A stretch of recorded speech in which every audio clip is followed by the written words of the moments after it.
Now I'd like to talk a little bit with you about integrating content across the curriculum. First, we'll look at why we integrate curriculum. When children go about exploring something, their learning is naturally connected. They'll inspect it, they'll touch it, they'll use all of their senses and get information taken in. And it's naturally connected. It's not just learning the math about something. It's not just learning the science about something. It's very natural and just information that they take in. Because they do that and ask questions about things that are new to them, that natural curiosity creates that connection as well. And because it is integrated in their own minds, it's meaningful and relevant, it's important to them. We know that skills are best developed when it's an authentic setting, when they're actually applying skills. We can really tell whether or not they have the skills and can use them in that real context. When we have isolated skills practice and things are not integrated, then they often can perform them in one setting, but don't seem the connection in another. For example, if children are learning to measure in math and talking about inches and distance and measuring different items, but then when you do a plant unit and you're studying and then you're measuring the height, do they see the connection between the measuring that they did in math and the measuring that they did with plants? We often have to help them see those connections because we've taught it in a way that's separate. And we need to say, hey, we're doing math in science and we do math and measurement in math for its own sake. There are many different types of curriculum frameworks. A framework is simply the organizational structure that we use when we're trying to decide how to organize outcomes or objectives. One of them is themes. Themes is where you take the particular informational piece that you want to study and it becomes the center and all the activities are planned around that. It can happen in different ways, but the areas of study are determined by what the information is important, like the outcomes, the learning guidelines, the standards, how they're organized. Are they in subjects? Are they developmental? But in this case, with the themes, whatever that organization is, the theme goes throughout all of the areas of the curriculum. And because it's a common theme of information, then oftentimes it helps build the interest over time. It can last a few weeks. Most things probably last, 1 or 2 weeks actually, but it's flexible. The thing that's positive about themes is that it does cause that integration across the areas of the curriculum or across the areas of developmental skills or subjects. Because you can do flexible things and move that theme throughout language or science or math skills, it has that adaptability. Children are often motivated to find out information and their focus is centered on something that hopefully is interesting to them. One of the problems is if you use an emergent curriculum to develop the themes with the children, and it can really have outcomes that are not focused broadly across the areas of developmental skills or subject matter. So you have to purposely guide them and help them with that emergent curriculum. Here's an example of a theme and how they've used it with some developmental areas. You see fine motor, gross motor.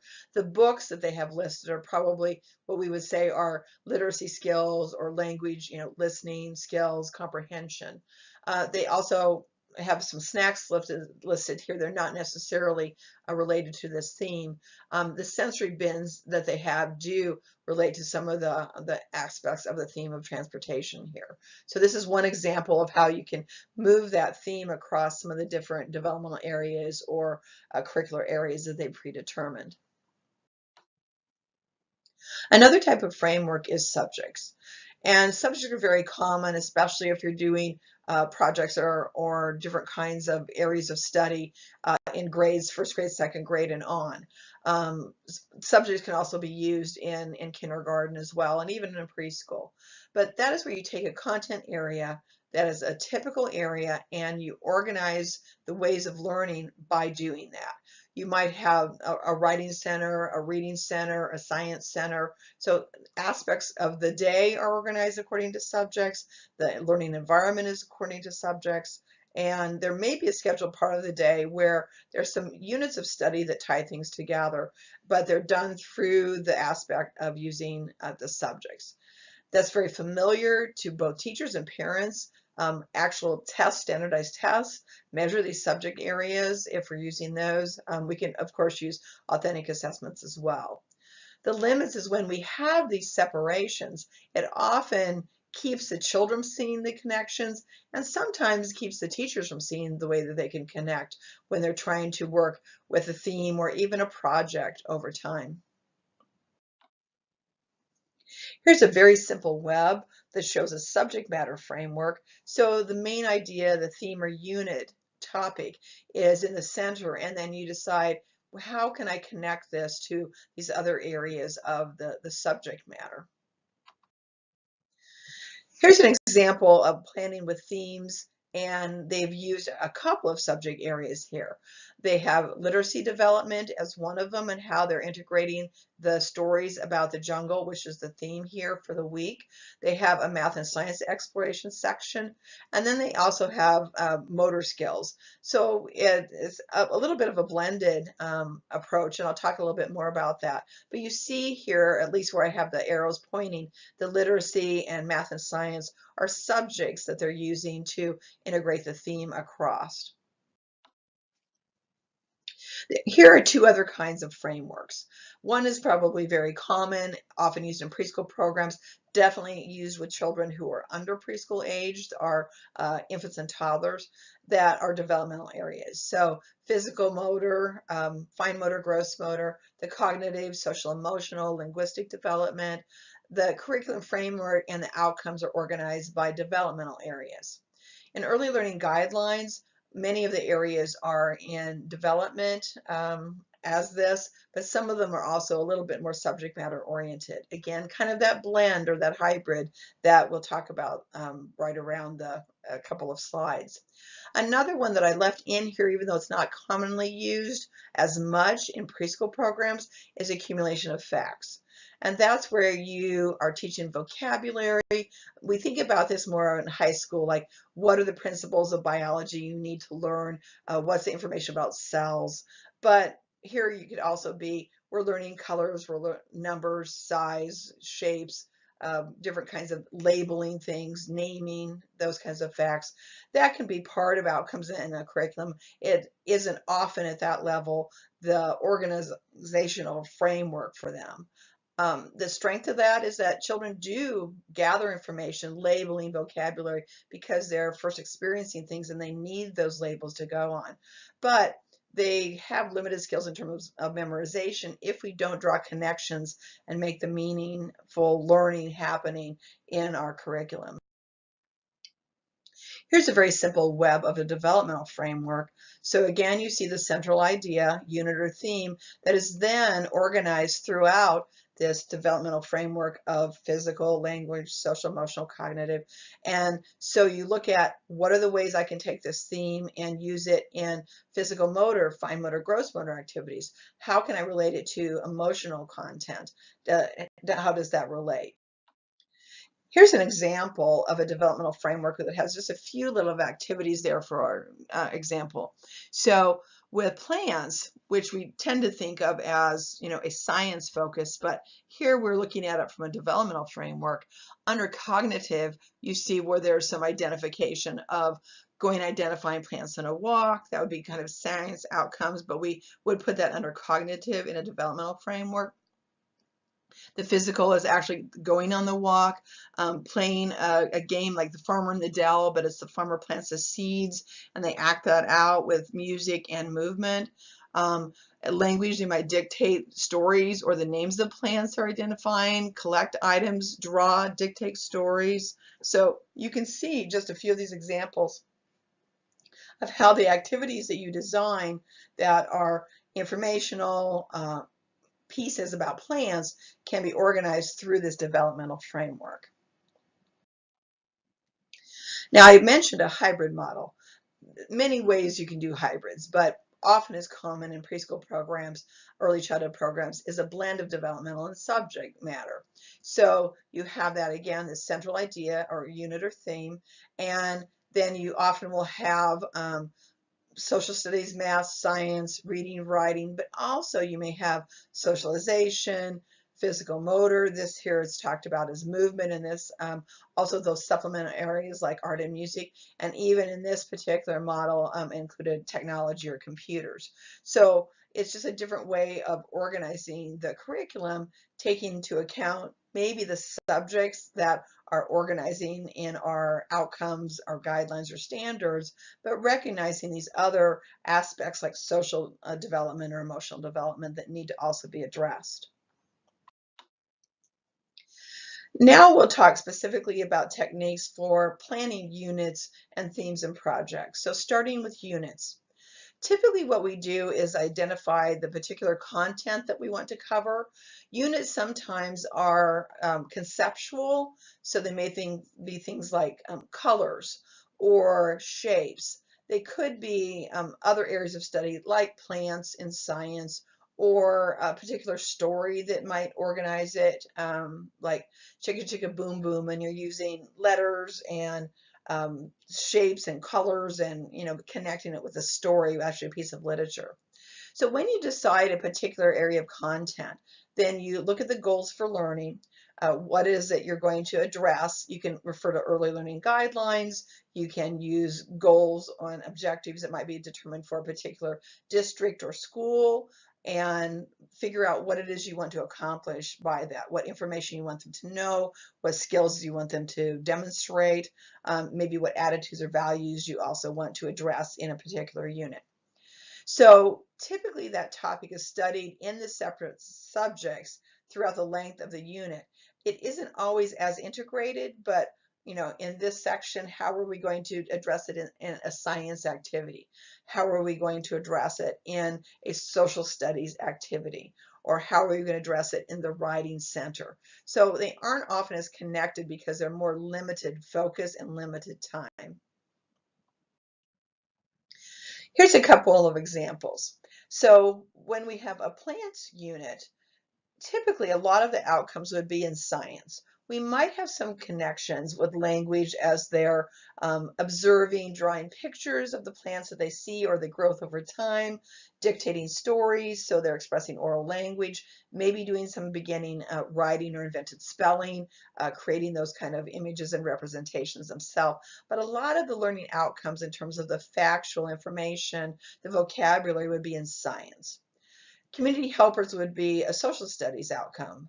And so you're talking about community helpers, how they relate to society, support others, what jobs are about, how they come about those jobs, how they function in the community, how they relate to other jobs. So that is a lot of social science outcomes, even though you might include language again. Children are practicing questions to ask the firefighters here in the example in the picture that you see. So they're getting information, they're talking about it, maybe reading stories about it. So there's a listening and speaking going on. But still, a lot of the focus would be in social studies. Moving on to talk about themes. Themes are typically a little bit broader, and we start evaluating themes to determine, are the concepts, is the pieces of information and skills worthy of attention, and does it have enough depth that you can expand it throughout whatever your framework is for how your curriculum is organized over a period of time. So I have some examples. Things that would be broad, like pets. You can actually expand, where you get pets, different kinds of pets. Do they live in their homes? Do they live outside? Homes is another one where people live, the different type of homes, the people who build homes. So you can expand it because it's a broader concept. Even the areas like storytelling. So storytelling can go across different kinds of cultures, how they use stories to communicate, oral language. It has a little bit different focus, but still it could be broadened and used in a thematic approach. Things that are very narrow, like, this week is the color green, our letter of the week is A. I even threw something in there like pockets. What are pockets? Where did they come from? Why are they useful? but then what do you do with it? So themes have to be broad enough and valuable, meaningful, relevant to really be spread throughout the curriculum effectively.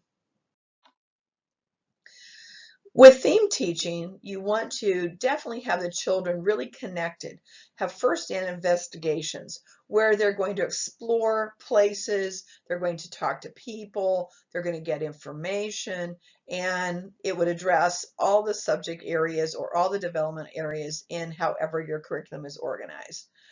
If it has enough depth, it could expand into a project which is longer term, involves more questioning and more development, and we'll talk about some of those differences in a little bit. So where do themes come from? Oftentimes teachers predetermine themes. It concerns me sometimes when I see teachers that predetermine every theme they're going to do for an entire year. Now, maybe over time they found to be effective in terms of getting across concepts and skills, attitudes and values, but sometimes I think it's just, it can be a package. Some things are curriculum that you can purchase, uh, different approaches, a holiday focus or different kinds of concept focus, like I said, like letter of the week, color of the week, and those kinds of things. So um, they're not as responsive to the interests and needs of the children. So children are an important part where themes can come through. What are they interested in? What are they talking about? Special events can happen. Like maybe there's going to be a guest visitor at the school. I know we've had some different things when I was teaching where we had dancers come from Mexico. And so then we could talk about dancing and how different groups of people have celebrations that have special dances, and talk about that, and that could be integrated into a theme. Things that happen unexpectedly. I had some construction going on outside of my preschool classroom where they were jackhammering the street, and we were the closest to the street in the building, so we could feel the vibration in the building. So ignoring that was happening was not really going to work because of the distraction. So watching them from a distance, talking about the tools they were using. So something unexpected could happen, and we were talking about then construction and work and jobs. Standards, of course, are something you can go back to that need to be addressed, and you can have a theme that addresses those particular areas. Again, family members who have interest or jobs or skills that they can bring in. I had a father who was a carpenter, and so he came in and talked about carpentry, and so we talked more about building, and he built a birdhouse with the children. He was so patient and let each one of them nail it. I thought he would not hold their attention, but they waited and waited for their turn to help build, and all worked together and created the birdhouse to go in the playground. So oftentimes they can bring a source of information and skills and talents, and that can be a source of development of a theme. So when we choose a theme, you want to evaluate it and think about some criteria. Is it relevant and meaningful to children? And is it something that is common and they have some background in, or is possible to develop those experiences and background? Because we know not all children that we work with are going to have the same opportunities. So if you look at some of the examples here, you think, well, oceans. Is oceans really the most meaningful and relevant topic for us to study here in the Midwest? We could shift gears a little bit and talk about rivers and um, different kinds of animals and creatures that live around the rivers, and transportation on rivers, and they could actually have a better connection to that. Interestingly, we don't live where native penguins are, but because we have the zoo as a resource, then we perhaps could do that theme and have that connection to the zoo with a trip and gathering information, because you could watch them, they could draw them, they could actually see them, go to a feeding time. And so that could be relevant, even though we might not expect it because of the resources. So that's one of the criteria you see. Are there resources and materials that are readily available? Does this make sense? Does it involve hands-on activities? So if you look at one of the suggestions at the top is dinosaurs. Well, obviously we don't have hands on dinosaurs. So how would you make that meaningful and relevant? It's often high interest to children as they've read stories because they almost feel like they're imaginary, unless of course they've seen movies like Jurassic Park where they believe them to be real. But in terms of real life dinosaurs, that's not going to happen. But how could you make that hands-on? How could you connect that and do that? Because it's high interest. So you just have to see, but you can tell that that wouldn't go as broadly across the curriculum or for a length of time as some of the other broader areas that you might think about. The theme also, if it's broad enough and there's enough interest over time, you can see how it would evolve into a project where they want to do more research. When studying the theme actually creates more questions and more want to knows. And so that can be a very positive one.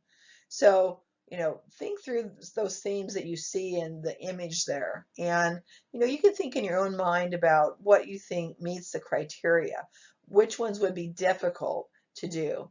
I had a student in a curriculum class as we were planning, and she came in and she was working part-time in a preschool program, and she came in and they said, well, you're in school, so why don't you plan the next theme? And she said, okay, do you know what you want me to do? And they told her, spring baby farm animals. And she said, how am I going to do spring baby farm animals? Because it's limited to farms, it's limited to baby animals. And so she said, how am I going to do that? So then we actually talked about how you could broaden the theme, but still get that information that they said in their desired theme, which was obviously they kept narrowing and narrowing. So I always think about, spring baby farm animals as a way of taking a broad topic like animals and making it narrow artificially. So kind of an interesting thing to think about.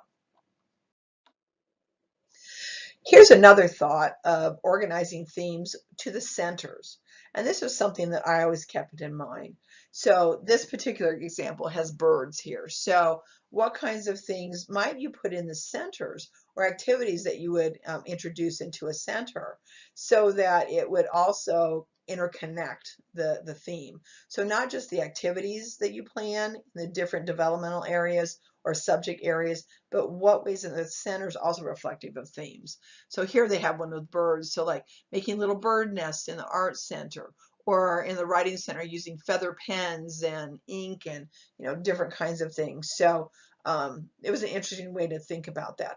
I know when I had did things on the farm, I actually had someone give me a fairly large barn and little tractors and animals and things like that. Well, we turned around our block area and had the blocks also connected with animals, and then they built things and put them together. So that way you were connecting the theme throughout the centers and introducing it that way. But you do have to be careful that you're not getting too artificial with the things that you're introducing, because you're moving away from the meaningful, relevant, hands-on kinds of experiences that are authentic concepts and skills, and making things a little bit artificial. So you have to be careful with some of those decisions.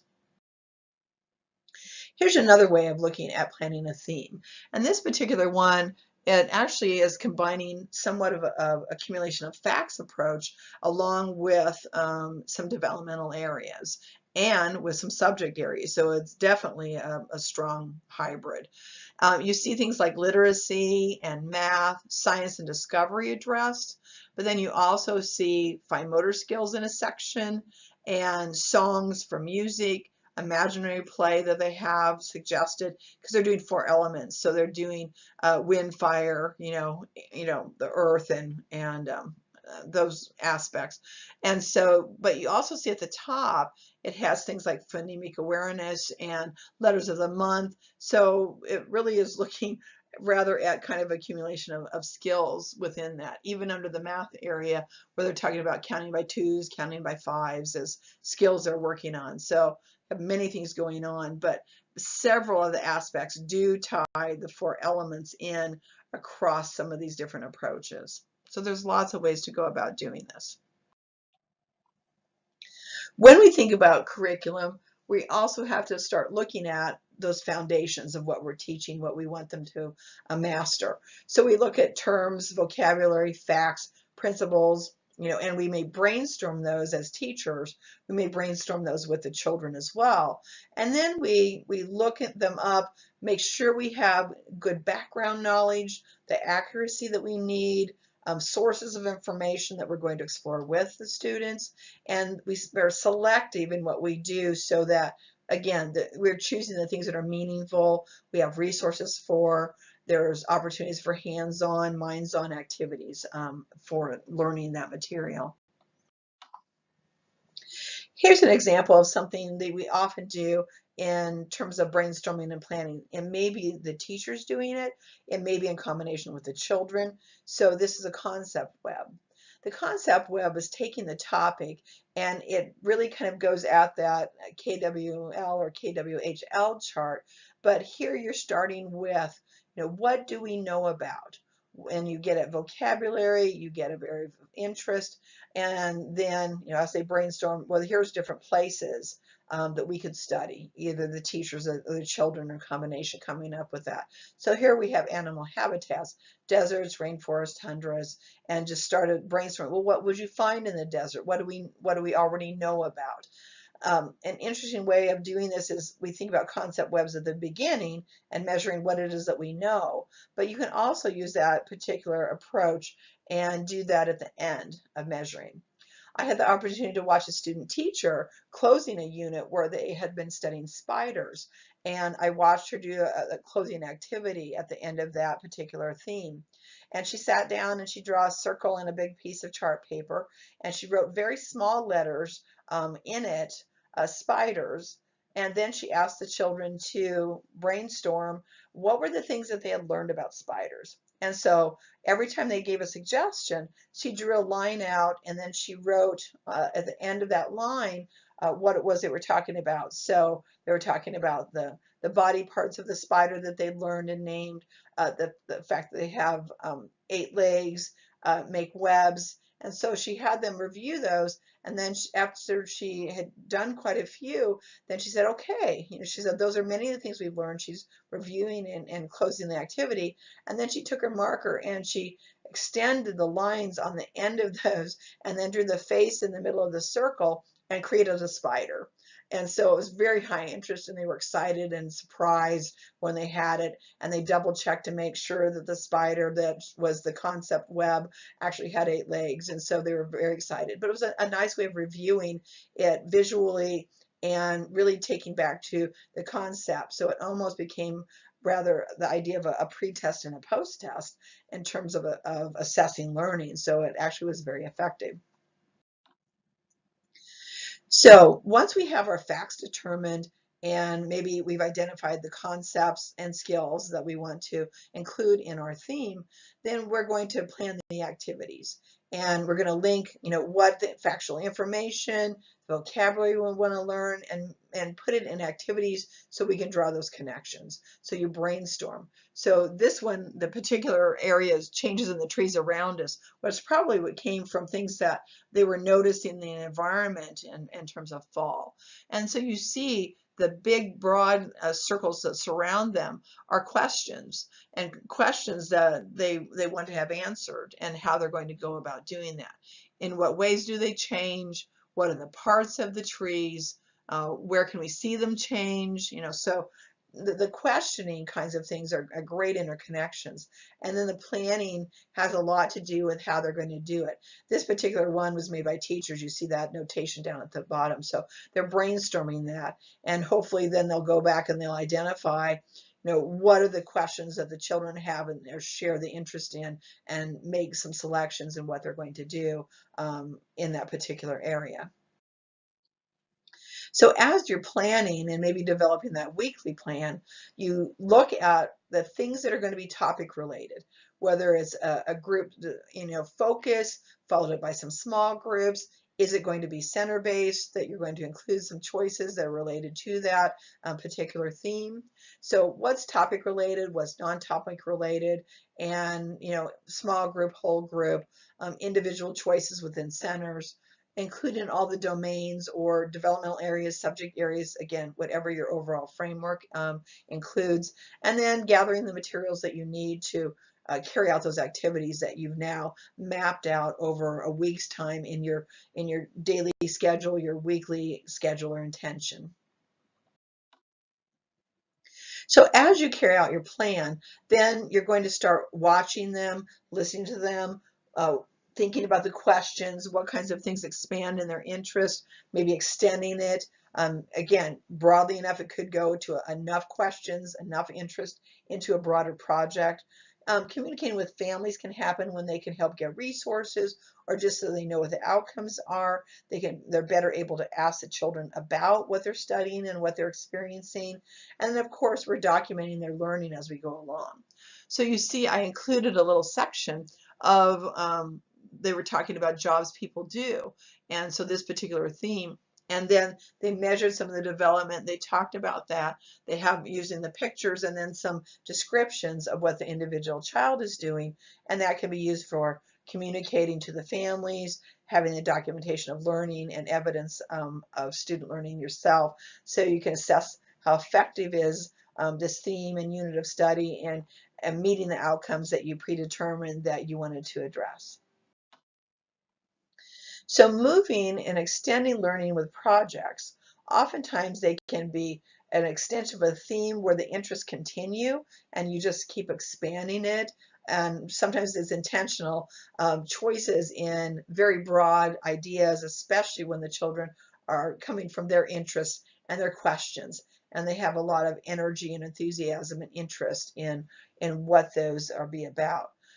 Most frequently, we're talking about studying real world topics, things that are around them, resources, things they've experienced, and then looking at that and developing our outcomes connected to that as that central focus.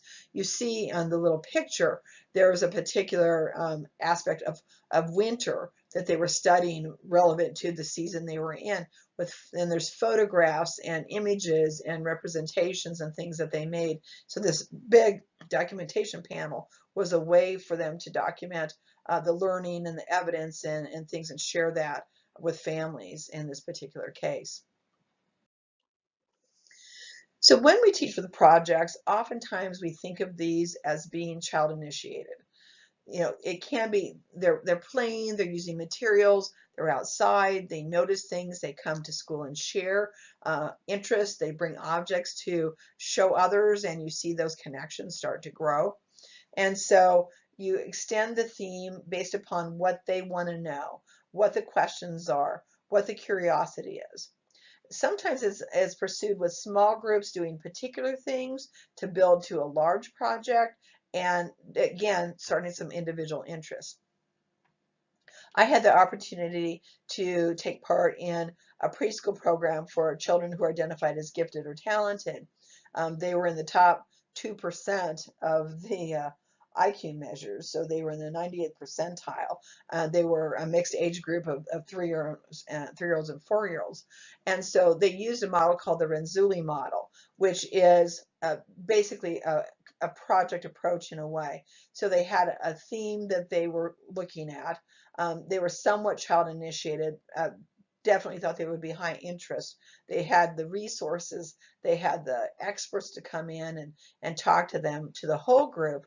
And then small groups of children would kind of develop the more individualized projects based upon interest. They had some suggested projects that they could do, but the children also, moved along in a different direction. Then if children were still interested, some of them still had questions, they would take it and move to individual children, developing their questions and their projects of what they wanted to do. This was an intentionally by Joseph Renzulli designed to work with students that were gifted and talented. A friend of mine was a gifted strategist for a school district, but what they did, that is the model they used, but they went into the regular classrooms that included all children, and they used the model actually for enrichment and enhancement for all students because they thought it was beneficial. But the gifted strategists were the ones that were delivering it, that particular approach. When we think about project-based learning, it's very different than just doing projects. So the doing projects is where the teacher has the information and wants to get across to the students, but engages them somewhat and gives them a project or a task to accomplish, and then they present the information at the end. When my daughters were in an elementary school, the sixth grade teacher happened to have a master's in science education. So she always planned a big project for them to do during the year. The children usually voted on whether they wanted to study rainforest or oceans. Those were units that were in their science curriculum. And their experiences were a rainforest. They were actually 5 grades apart. So other people had done oceans and other times. So what they did is they gave an overall kind of stimulus in reading about rainforest, got some factual information, and then the students divided up into studying the animals and plants and had individual projects then, and they studied them. They wrote reports, but then they drew representations, cut them out, had short caption descriptions. They created a giant rainforest hanging from the ceiling and the walls in the hallway outside of their classroom, hung up the pictures of the animals and the plants with the small captioning there. And then they gave tours to the other elementary age children once they had that set up. And then they had a parent night where the families could come in and take tours, and the children were well versed in coming through and doing that. It was an extremely worthwhile project that the children were highly motivated to do that, very worthwhile. But that was a doing projects approach. But you could see how it was very strongly science, but it did connect with drawing and art. The reports were a piece of that. Oral language, so it had other connections, especially to the language skills and literacy.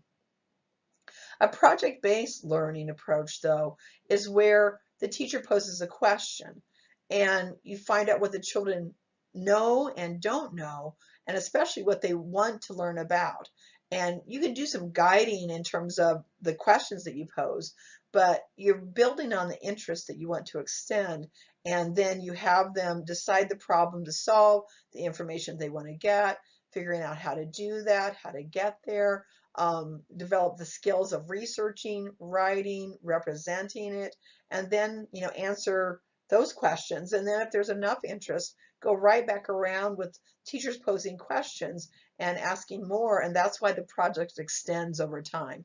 It's broad enough, it's interest-based, it's based on questions and want to know, rather than the teacher has the knowledge, and once the students have that knowledge and share it, you're done.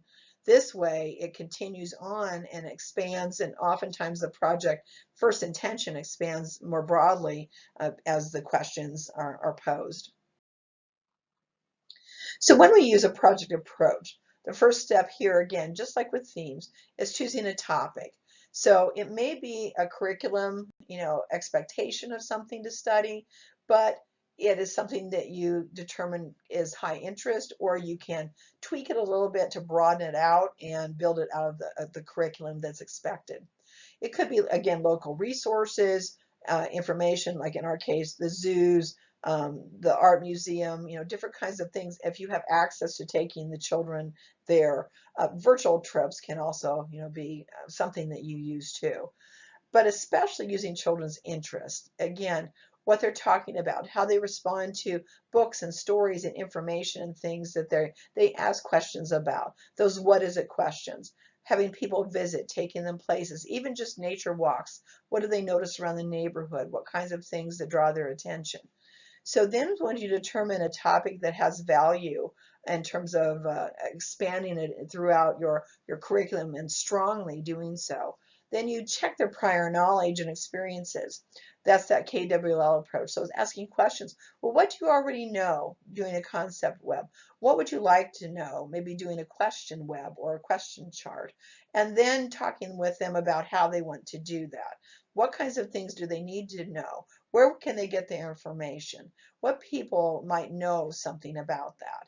And how can they organize that? And who's going to do that and be responsible? So you put together those questions and then move into the next phase. Phase 2 in the project approach is that investigation. So gathering the information, seeing what ways you can get the questions answered, talking to people who know more. It can be the teacher guiding them to resources, books, children a little older, especially websites, journals, books, magazines, things that they have. And then once they're exploring that, then they're finding ways to represent what they know. They might be drawing, they might creating songs or poems, acting out, role playing, developing. You might do dramatic play centers that represent the area that you're talking about, and a variety of other ways of representing the information. So as they're getting their questions answered, as they're recording their information, it might be charting data that you're finding out. It might be creating posters or images or collages. You have all this information. And then at the closing at phase 3, you try to figure out what is the culminating event? What can we have at the end where we're showing our evidence of learning through the documentation? It may be, gallery walks and things that you're doing within the classroom, especially if groups of students kind of approach different parts of the question. It could be bringing other students in from other grades. It could be celebrating something with families and organizing the information. Many times the documentation now we can often do online. Not all families might have that information, so we have to explore different techniques and strategies, but I see more documentation panels or pieces of project information and photographs posted on websites, especially the pictures of the children, when it is a website that parents have to log into, and so it has some protection for their images.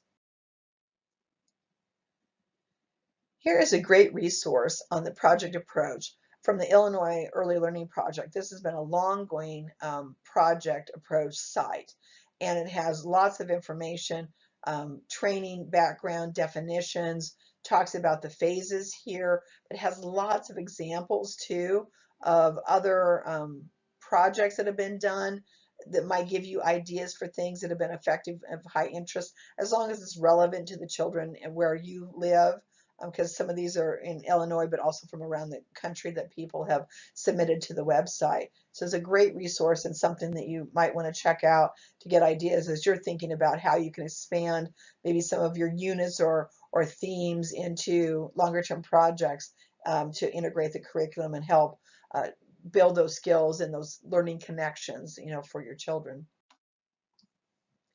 As I mentioned, documentation is key. We always know that we need to assess our student learning and examine that. How effective are the strategies that we're using? And are they retaining the information? Do they know it now? Do they know it in depth? Can they apply the knowledge? Can they create based upon that if we're thinking about higher levels of Bloom's taxonomy? What is it they're able to do? So when we're thinking about documentation, who is this for? Some of the things might be done in such a way if they're sharing with young children, other grades and pieces of information that they're doing. If it's for adults and families, it might look one way. If it's online, kinds of documentation you're preparing. But the documentation panels are a great way of thinking about this. So you're documenting discussions that you're having, notes, brainstorming, maybe like a list of questions. Oftentimes I would introduce, to do that KWL approach, what do we know about? What are words that you know? So we're examining the vocabulary, and that way they would brainstorm things like, brainstorm what you know about fall. What kinds of words are we thinking of? And writing the words in front of them, putting them on the chart paper, imaging. Sometimes I would draw little Rebus pictures, or you could attach little pictures. So they also have the words for those not yet reader children, in those preschool and kindergarten, early grades. So then you have predictions that you've done, the results of experiments, the results of the research, what they've learned, how they did it, what they're doing in that picture, what they're interacting with. So all those ways of documenting process, as well as having products and things that might be outcomes of what you've done in your research and your as the project has evolved over time. So now we're talking about that culminating event. How do we close the project? How do we come to that conclusion? the interest will naturally wane as the questions get answered. So their curiosity is no longer motivating them to keep studying it because they found out the information they wanted to study and they have no new questions. And so at this point, you are trying to pull together all the information and the questions you've had answered and then allow other people to see that documentation. It also gives the children the chance to walk through all the materials they've used, think about their experiences, maybe talk more about them, see how they came together and what they did. And so there are a lot of different ways to close it. It kind of depends on what the children are doing. If they've created a giant project, like a fire station project or a fire truck project, where they then made a representation out of large cardboard boxes and painted it and created it in the classroom, well, then you have to figure out, how do we take it down? How do we take it apart? You don't just take it down over the weekend by yourself as a teacher. You talk to the children. How do we dismantle it? How do we do that? One project that I know was a shoe store that was developed. Families contributed that. They even talked about the people that repair shoes, that they used to do those things a long time ago. I remember the repair person in the store that did shoe repair. And so, but then they closed the shoe store. And how did they close their business? Having a out of business sign and sales and just, distribute the information. So how did they get through it and have those connections? One example that I experienced with one of my daughters in preschool was a project that they had done on animals. And they talked about a lot of different animals, especially animals that lived around the area, that would be native to our area in Southwest Iowa where we lived. And so my daughter, and this is a 4-year-old program, she came home and she had selected a beaver. Why she selected a beaver, I'm not sure, probably out of some of the stories they read, and she thought that would be an interesting animal to do. And so she came home, she was reading books and researching it with her teacher, brought books home that we looked at, what we could learn about beavers.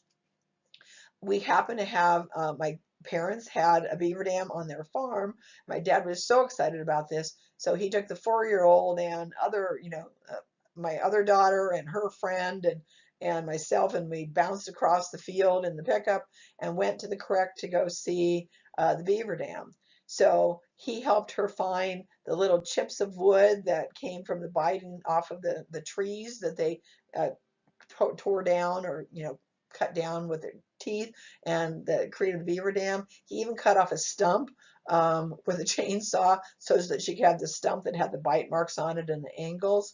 She looked at how it was made, collected mud from the area and some sticks, and so then she created her beaver dam and out of sticks and mud on a piece of cardboard that she painted, and then she created animals out of clay.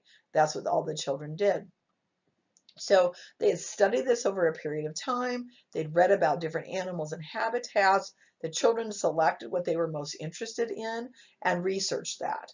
And there was also writing involved, dictation involved, labeling, the signs. And then they had an open house to tour all the animal exhibits. And so they were so excited. They also did songs, a little show with songs about animals that they had been learning too. And then we toured all of their different projects. So they not only made the animals, but their habitats. And so they were so excited to go around to see each other's projects all put together and tour themselves.